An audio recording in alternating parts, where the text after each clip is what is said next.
ہم نے روندا ہے بیابانوں کو صحراؤں کو، ہم جو بڑھتے ہیں تو بڑھتے ہی چلے جاتے ہیں۔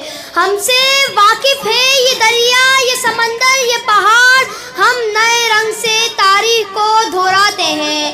اور اے وطن تو نے پکارا تو لہو کھول اٹھا، اور اے وطن تو نے پکارا تو لہو کھول اٹھا، تیرے بیٹے تیرے جانباز چلے آتے ہیں۔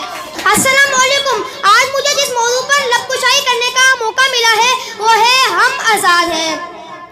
صدر علی وقار آزادی کی قدر و قیمت ان لوگوں سے پوچھی جنہوں نے اس آزادی کے لیے دن اور رات ایک کر دیے۔ صدر علی وقار، میرے سینے پر لگے اس پرچم سے لے کر اس بلند عمارت پر لگا پاکستانی پرچم اس بات کی دلیل ہے کہ ہم آزاد ہیں۔ جی ہاں جناب والا، ہم آزاد ہیں۔ دہشت گردوں کا منہ توڑ جواب دینے کے لیے ہم آزاد ہیں۔ اغواکاروں کو پکڑ کر قانون کے حوالے کرنے کے لیے ہم آزاد ہیں۔ عوام کا پیسہ وزیر کے الگ سے کھینچ کر نکالنے کے لیے ہم آزاد ہیں۔ جی ہاں جناب والا، ہم آزاد ہیں کیونکہ ہماری سوچ آزاد ہے، اور جن قوموں کی سوچ آزاد ہوتی ہے چاہے ان پر توپ کے گولے برسائے جائیں، ہاتھوں میں ہتھکڑیاں، پیروں میں بیڑیاں اور جسم زنجیروں سے جکڑا ہوا ہو، تو پھر وہ لوگ ان لوگوں سے بہترین ہے جو ذہنی غلامی کا شکار ہے۔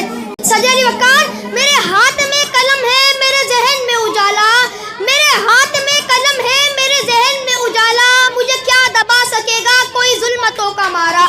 مجھے فکر ہے امن عالم، تجھے اپنی ذات کا غم ہے، مجھے فکر ہے امن عالم، تجھے اپنی ذات کا غم ہے، میں طلوع ہو رہا ہوں تو غروب ہونے والا ہے۔ صدر علی وقار، میرا ملک خدا کا سایہ ہے، اسے توڑنے والا آج بھی آیا ہے، لیکن اس ملک پر خدا کا وہ سایہ ہے بنایا ہی قائم رہنے کے لیے دنیا میں سب سے اولین فوج ہماری ہے۔ آخر میں اپنے دشمنوں کو یہ پیغام دیتا چلوں، تیرے گناہوں کے پاپوں کو سرے بازار پھوڑ جاؤں گا، مثل ابراہیم ظلمتوں کے بتوں کو توڑ جاؤں گا۔ لشکر لشکر کریں گے میری دلیری پر تبصرے، مر کر بھی زندگی کی خبر چھوڑ جاؤں گا۔ شکریہ۔